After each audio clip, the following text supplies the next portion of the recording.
Howdy, legends. Welcome back to the Apex News. Today, we're looking at all things Season 15.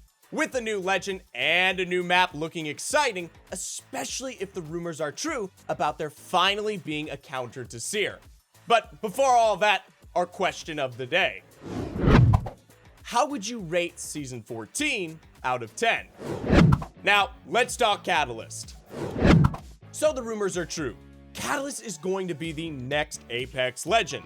The latest installment of Stories of the Outlands, followed by a Season 15 launch trailer, has given us some preview as to how Catalyst will play out in the Apex games moving forward. Combine this with leaks, and we pretty much know the core of Apex's next legend. She's also a transgender legend who talks about the difficulty of her transition in her Stories of the Outlands. This is further increasing the representation and diversity within Apex. Catalyst appears to be a defensive legend with her abilities based around this mysterious fluid. Think Venom, but less teeth. Her passive ability is rumored to involve reinforcement. Initial rumors suggest that Catalyst could reinforce doors, and this is correct. But it also appears that she can reinforce other structures too. If this means she can reinforce a new castle wall, or a rampart amped cover, then there are some seriously powerful defensive combinations available to players in Season 15. This will be a direct improvement to holding a building in Apex Legends, especially on Stormpoint, where there are often hardly any safe spaces in buildings. Not having doors that can be blown off so easily by Maggie, Fuse, or literally any grenade is going to be a big change for Apex. Then, her tactical directly involves this mysterious fluid. While the name of the ability is unknown at the time of recording, essentially just as we see in the trailer, Catalyst can put obstacles or spikes on the floor made of her fluid. This stays in place for the duration of time or until someone breaks it via shooting. This is quite an important detail, as the object does not last until used like the caustic barrel or stay until destroyed like the Watson fence. However, rumors suggest that moving through this fluid slows you and damages you, sort of like oil slicks in Mario Kart. Where there's been the most excitement has been around her ultimate. Before we dive into what's getting everyone so worked up about this ability, a quick message from ProGuides. Looking for help in Apex Legends? ProGuides has everything you need to supercharge your gameplay to the next level. From detailed in-game knowledge and guides to specialist coaches, whatever your gameplay needs, we've got you covered. Why not sit down with an Apex Predator and get direct feedback on your gameplay? Perhaps ask them for their tips and tricks on how to play Catalyst when she releases. Check out the link in the description and let's go. So, Catalyst's ultimate is rumored to be a big wall, no doubt made up of the same mysterious fluid at the core of her design. This wall provides good cover according to our sources, but it can be passed through. We see this in the trailer. However, anyone who passes through it gets some sort of visual penalty for a short time. Now, why is everyone freaking out about this ability? Why did his Watson tweet that he is retiring when Catalyst releases? Well, the sequence involving Seer and the Catalyst Fluid's wall. People are inferring from the trailer that Seer cannot scan through Catalyst's wall, meaning it is likely the same that applies to Bloodhound and Crypto also. This would be the first true counter to scans within Apex Legends. With Seer being very prevalent at the top level of Apex, it isn't surprising that people aren't too excited about this. Let us know your views on this potentially huge change. Elsewhere, we've also seen a sneak peek of the new upcoming map. Players who picked up their golden ticket are now able to visit a preview of the next home of the Apex games. This reveals that, as leaks suggested, the new map is based on Seer's home planet, Boreas. The map itself is set on a moon orbiting Boreas, which was destroyed by a meteor strike and was rebuilt. While the details are light, we have seen a bit beyond what the preview allows thanks to some clever players who managed to escape the constraints of the preview with some nifty climbing. This has allowed some extra detail, however, it's still pretty similar to the leaks we saw in advance to this event. What is noticeable and has been appearing in the leaks for some time is the map-wide transport system.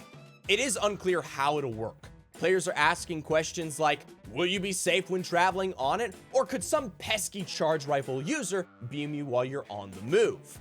Could the entrances or exits to this transport system easily be camped? And all will become clear as Respawn reveals more details about the map. While it hasn't been officially released yet, the map overview has leaked on Twitter, which gives us some insight regarding the size and scale of the map. There are only 16 named POIs, meaning that you'll potentially have to fight your way for a drop spot in ranked more often than not. You can also see that the map has some pretty large POIs. Developers have revealed that the map is bigger than World's Edge, but smaller than Stormpoint, so we have to ask, what POI are you dropping next season?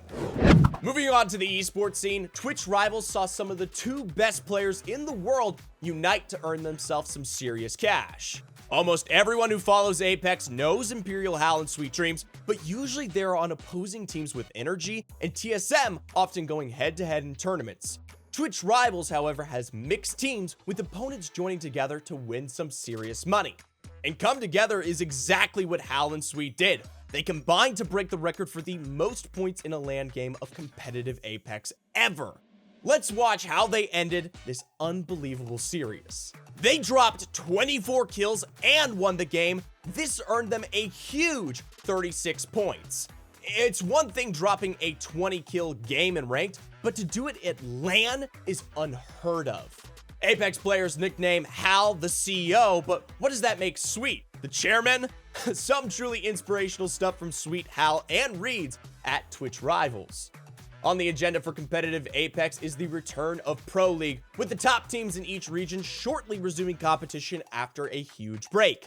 As well as the usual big names like Cloud9, Energy, TSM, and Optic, there'll be a lot of attention on Nick Merckx and the Tripods. November 6th will be Nick's Pro League debut, and I'll tell you what, he has come a long way in Apex in a very short time, and will be also one of the oldest players ever to compete in ALGS.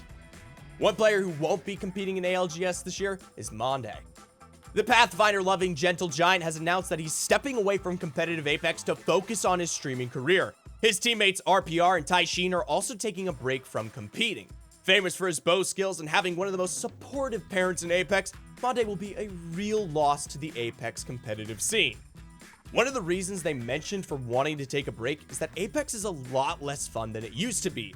At the pro level, teams are mostly playing Seer and Horizon, and this can be quite frustrating to play against, getting black hole sucked through a wall, or getting your healing cancelled. Do you find legends like Seer and Horizon fun to play against? Has your experience in Season 14 been less enjoyable? With the release of Overwatch 2, player numbers have seen some drops, but with the new map and new legend coming out, they're likely to see a rebound. Competitive Apex is often favored defensive legends like Watson, Gibraltar, and Caustic. With Catalyst set to be a defensive legend, could we see her as a popular pick in this year's Apex Pro League? We're also expecting to see the leaked competitive team skins become available at the start of Pro League. Twitter and Reddit was awash with the variants of skins representing major orgs, even including FaZe, who do not yet have an announced team in Apex Legends. Have you seen many of the skins? Which one's your favorite? Personally, if I'd been waiting for a competitive skin all this time and it ended up being on Mirage or an L-Star, I'd be pretty upset. Now to Iron Sights. How have you found the new changes to the Flatline Battle Pass Iron Sights since they officially came into the game? At the time of announcement, loads of players and pros were complaining on Twitter and Reddit, but has this really impacted you in game now that you've had the time to get used to it? Let us know in the comment section below. That's all for today's episode of the Apex News. As always, we have the latest tips, tricks, and leaks on ProGuides. If you enjoyed, consider leaving a like or subscribe to stay tuned with the next edition of the Apex News.